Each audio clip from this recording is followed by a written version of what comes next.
It's 10:01 p.m. Now, the sun is still out. I can't see the sun, but it's still bright out right now. This place is amazing.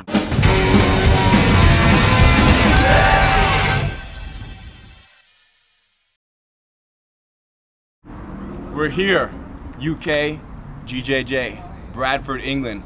Let's go to work, okay? When you side mount somebody or you're in somebody's guard or you're mounted on someone, that if you learn how to just really use your body weight, one day that pressure might help you make them tap out just from pure weight and discomfort.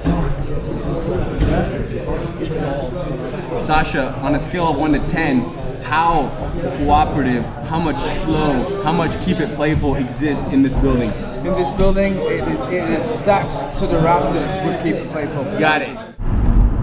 Quick story on my grandfather, Grandmaster Ed Gracie. We're driving in Brazil. We spent the whole day training in Rio. This is when I was in Brazil after I graduated high school for 6 months.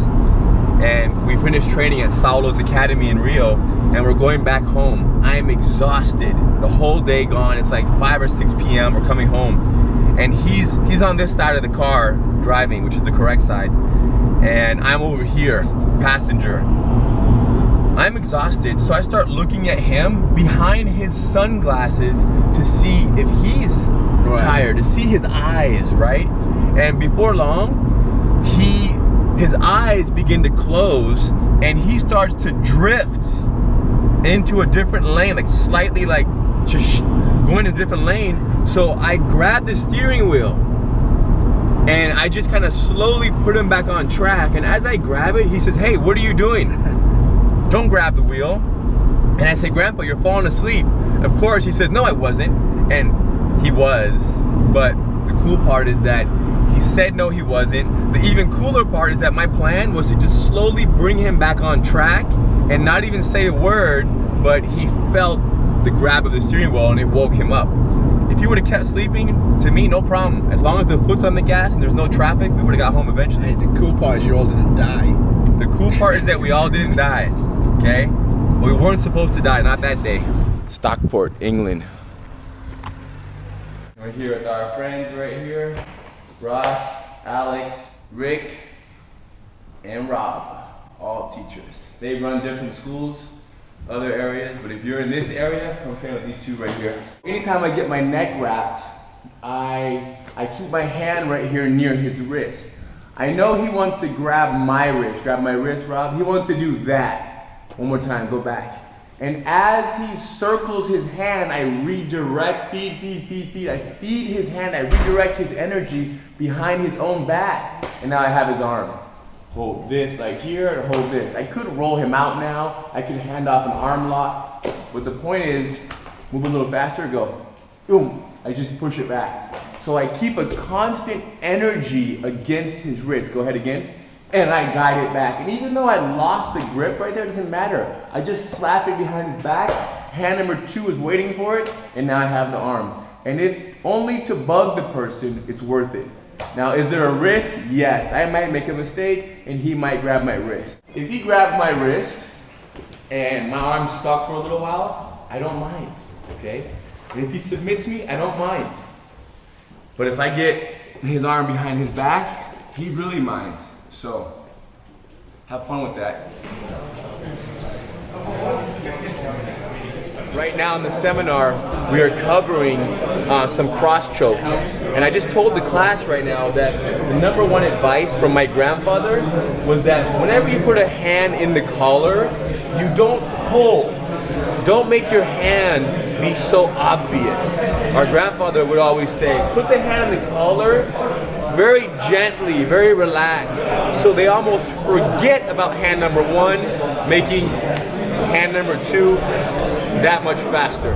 So it just started to rain on our drive to Ormskirk, and I was thinking about a story where my grandfather told me that he always used to drive very fast, right? Of course, it's Brazil, but he told me a story about him driving one day and how it was raining and his car actually spun out and, you know, messed up the whole car. Luckily he was not injured at all, was probably speeding, you know, 120. Let's just say he was going 100 miles an hour when he should have been going 65, okay? So he was going over the speed limit, but it was kilometers in Brazil. Now, after he crashed on that rainy day, he said I don't go over the speed limit anymore. He only goes the speed limit in the rain. Now, why this is so funny is because you should do the speed limit on a normal day, but in the rain you should go less. But his whole point was, no, when it rains, I will go the speed limit.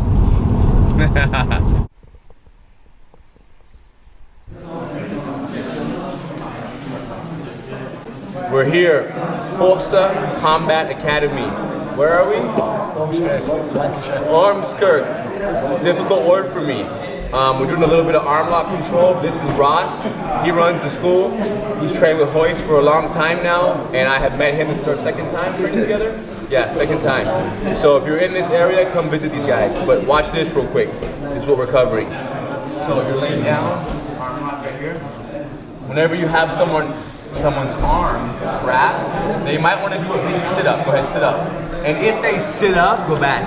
And I do nothing, I'm gonna get stacked. But if, as I have the arm sit up, I a little bit straighten my leg. So just a simple principle of straighten the leg in the neck. Now, when do you straighten the leg?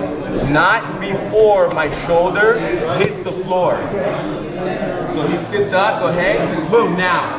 And that's because the floor, I use the floor.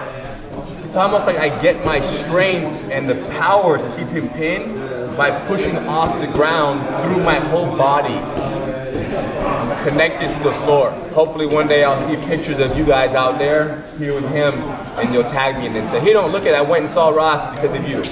Okay? Keep it playful. What's up, guys? We're here in Wolverhampton, England. This is Fran, and he runs Eclipse Gracie Jiu-Jitsu. We're doing footlocks. Check this out. And this idea of when you have somebody's foot in a footlock, you have it wrapped tight, tight, tight, tight, everything tight. Most people arch back, but don't arch. Flex and watch my shoulders. So my chest, don't do this. Flex everything and watch my shoulders. They turn. So what the difference is it doesn't stretch the foot this way, it rolls the ankle. Like when you're hiking and you roll your ankle. You did. Now you feel it.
Fran is dropping me, and my man Rick right here lives in Ireland.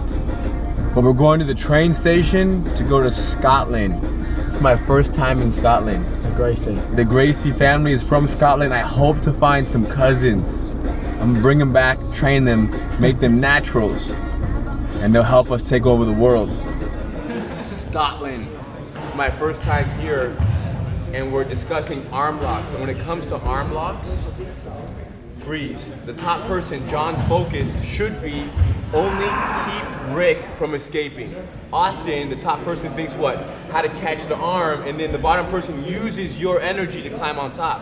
Go ahead, Rick, it out. Rick knocks him down, Rick. Boom, legs tight. Push your knee off the head, Rick. Legs tight. So arm locks, pinch. And I have figured out exactly why the Gracie family left Scotland in the 1800s. And it's because it's freezing. But the Scottish are wearing t-shirts right now because the sun is out. And that's their logic, that if there's sun, you wear t-shirts. Can't get in the castle, it's closed. I should go drop Henner's name and I might be able to get in, but I already messed up. I'm too far away now. Nonetheless, beautiful country. I would love to live here one day if it wasn't so cold, okay? I just got into Ireland. Just flew from Scotland, 1 hour flight. Now I'm here at Golden Tiger Academy. Seminar is starting in 1 hour. Nobody's here yet. And that's okay, because I need the rest. This right here, this is one of my grandfather's favorite games.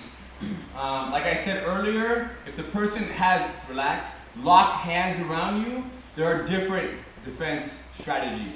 But maybe we get here and the hooks are in and their hands are about to attack. Our grandfather would love, relax, having us do this. 1, and then hand ready, 2. And one of the main corrections he would make for us is he would say, why are you still here right now? Because we felt like we had to wait for the hand to come before we go. His whole point was, if you're here, go, go, yes. It's almost like, put the hooks in, here, back down, hand. So before I fall, I go, 1, I blocked it, and then down, and now here. See how my hand's blocking his knee, shoulder. I just got to my hotel. It's 10 p.m. 10:01 p.m.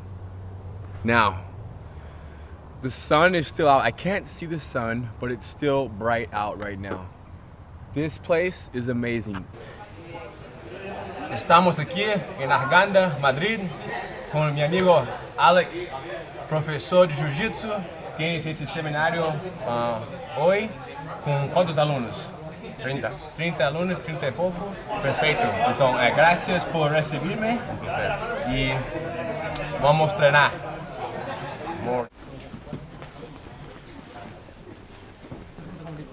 I remember being 16 years old in Royce's guard.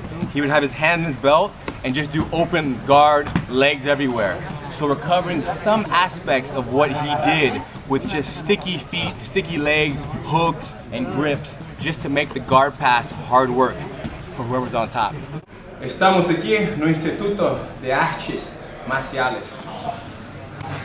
Aqui estamos treinando chave de pé e falando da importância que às vezes não está na hora certa de ir na chave de pé. Então você tem que brincar um pouquinho, com a guarda aberta e só estar pronto para quando a oportunidade se mostrar, você levar o pé.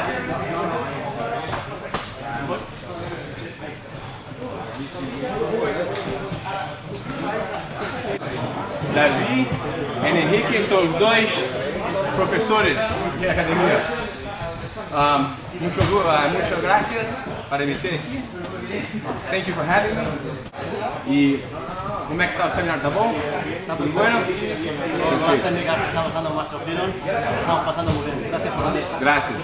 E mais uma coisa que eu ia dizer, o meu estilo de jiu-jitsu é, se alguém estiver na minha guarda, levanta por favor.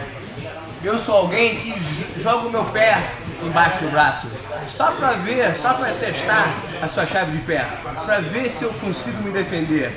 Então vai logo, vai na chave de pé, vai. Aí, levanto. Então eu faço isso quase todo dia.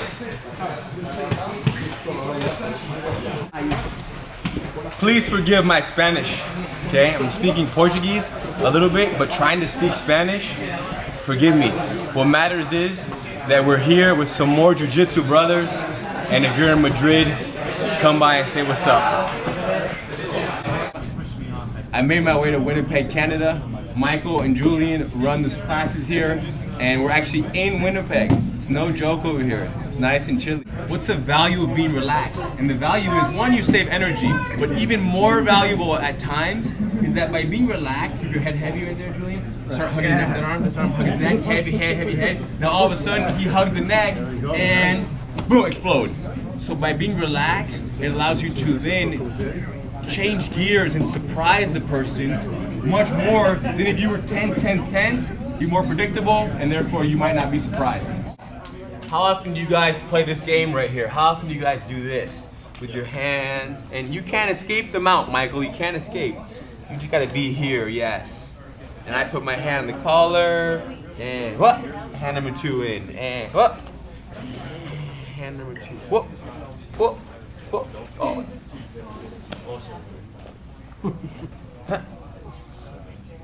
That's the game right there, is how many different combinations. This hand in, second hand under, second hand over. This hand in, second hand under, second hand over, both sides. And then you mix in arm locks.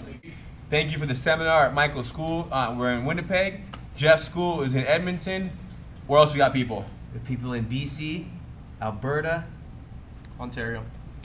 Thanks for having me here. Great times. And I got good feedback that both of you guys are representing the Academy well and teaching how we teach and keeping the same philosophy and same vibe on the mat. So we're very grateful. Thank you. Thanks for having me. Be back here soon.